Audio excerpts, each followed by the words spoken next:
No side has managed to retain the World Cup since Brazil in 1962, 60 years ago. And at the last 5 editions, only one holder, Brazil in 2006, has even made it out of the group, with the last 3 winners, Germany, Spain and Italy, winning just 2 of their 9 games between them during their title defences. So it's fair to say that history is against world champions France, as they look to win their 3rd World Cup in Qatar. To compound matters, manager Didier Deschamps is faced with a raft of injuries to key players in a team already out of form, while his star player is fighting with the French Football Federation and accusations of bribery and witchcraft plague his squad too. With 2 of their last 5 World Cup appearances ending at the group stage, France are notoriously combustible, and right now it feels like they could be at the precipice of another disaster. But is that fair, or is this narrative overblown? Today on EFD Explained, we're going to find out. Kylian Mbappe has had a crazy couple of months. Handed a new 2-year contract by PSG in September, worth a reported €755,000 per week according to the Daily Mail, the 23-year-old decided a month later that he did in fact want to leave the club, and as early as January, only to deny it 3 days later, claiming he was, quote, just as shocked as everybody. Whatever the truth of it, Mbappe's happiness has been called into question, and there have also been issues in the France setup. Having missed the decisive penalty in Les Bleus' shootout defeat to Switzerland at Euro 2020, Mbappe threatened to quit the national team. Upset by a perceived lack of support from his team in the aftermath of the miss and the controversy that had plagued their tournament, with his mother reportedly arguing with Adrien Rabiot, he nearly called it a day, with FFF president Noël Le Graët claiming Mbappe told him he wanted to quit. And that is just the tip of the iceberg. In September, French website SoFoot published an investigation alleging that sexual harassment was rife within the FFF, most notably claiming that the aforementioned Le Graët had sent inappropriate messages to a younger female colleague. Radio France then collected a series of anonymous testimonies from women who detailed the alleged behaviour by the president, which he fiercely denies.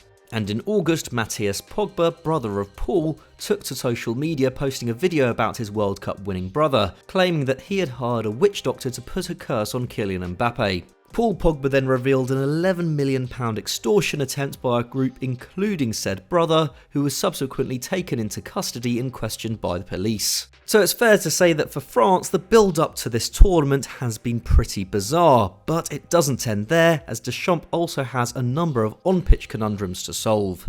France had the 6th youngest squad at Russia 2018, with an average age of 26.4, and barring injuries, Deschamps could have fielded much the same side that started the World Cup final against Croatia. Blaise Matuidi has retired, and Samuel Umtiti's stagnant Barcelona career has ensured he hasn't been capped since 2019, but the core of the side could have been much the same.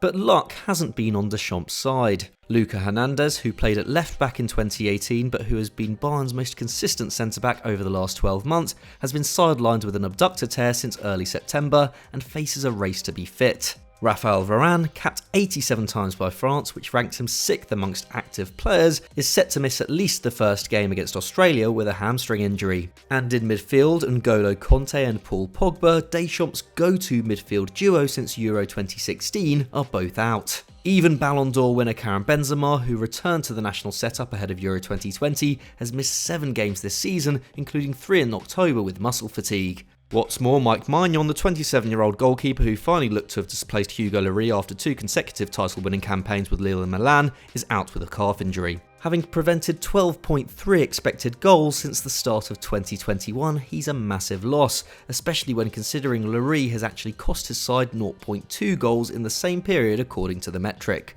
For a fairly conservative coach like Deschamps, who is loath to change too much at once, this is a lot of issues to contend with. And while he does arguably have the best depth to choose from in world football, with Theo Hernandez, William Saliba, Deo Upamecano, Benoit Badiashile, Aurelien Tchouameni and Eduardo Camavinga all establishing themselves as international in the last few months, injuries have robbed the manager of the chance to slowly ease them in. And their form has suffered, with Les Bleus losing 2-0 to Denmark with 5 of those 6 players in the starting lineup. And unfortunately, it can't be put down as just a blip.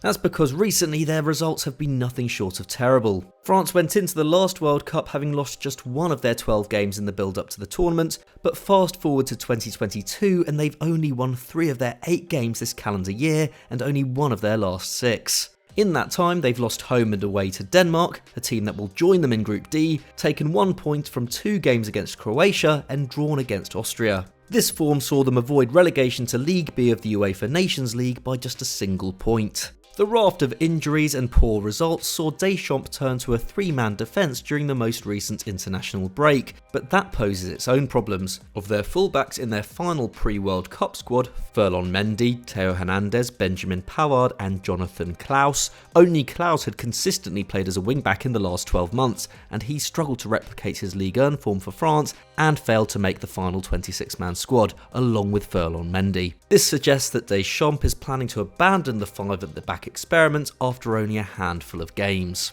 There are also other selection headaches. If France are to win the World Cup, Mbappe will surely play a crucial role, and he has made perfectly clear in recent weeks that he doesn't want to play as a quote pivot or central striker and would prefer to work off someone instead. Benzema would be the obvious choice given his last 12 months, but it is Giroud who has often brought the best out of Mbappe, with Benzema and Mbappe still relatively unfamiliar with each other's games. If they do go with a 3-4-1-2 formation, Antoine Griezmann, a firm favourite of Deschamps who hasn't missed a tournament game since Euro 2012, would be the ideal candidate for the number 10 position. But then that means leaving the collection of world-class wingers at his disposal, including Christopher Nkunku, Ousmane Dembele and Kingsley Coman on the bench. While people outside France have often complained about Deschamps' perceived conservative tactics, his record on the biggest stage can't really be questioned. The man who led Marseille to the Ligue 1 title in 2011 has been in charge of Les Bleus since July 2012 and has lost just 3 out of a possible 22 at international tournaments. A 1-0 defeat to eventual champions Germany in the 2014 World Cup quarter-finals, in extra time to Portugal in the final of Euro 2016 and the aforementioned penalty defeat to Switzerland last summer. Having struggled with the dressing room at Euro 2020 and with an ever-increasing injury list, making sure his 5th tournament ends on a positive note will arguably be Deschamps' toughest test yet. Let's see whether he's up to it. So that was our take on the struggles facing Didier Deschamps and France ahead of the 2022 World Cup, but what do you make of their chances in Qatar? Let us know in the comments below. If you enjoyed this video, please leave it a like, and why not check out our previous explained on Argentina's chances by clicking on screen now. Thanks for watching, we'll see you next time.